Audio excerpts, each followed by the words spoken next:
عطر الوسام اسم على مسمى. عطر رجالي يتميز بتصميمه الأنيق والفاخر والجذاب. يتميز هذا العطر بتركيبة فريدة تجمع بين المكونات العطرية المتناغمة لإنشاء رائحة جذابة وملفتة، حيث تحتوي مكوناته الفريدة على توليفة مختلفة من نوعها بين النوتات الخشبية والزهرية لعطر منعش يحلق بك بعيدا. مقدمة العطر: البرغموت، اللافندر، والغيرانيوم. قلب العطر: الورد، خشب الصندل، خشب الأرز والمريمية. قاعدة العطر: العنبر، المسك، العود والبلوط. الخط العطري: عطر شرقي فاخر وجذاب يلفت جميع من حولك برائحته الفذه والجباره.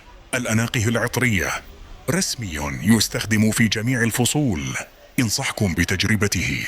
متواجد في اليمن محلات العمر للعطور والتجميل. عالم من الجمال. زورونا تجدوا مايسركم ودمتم في رعاية الله.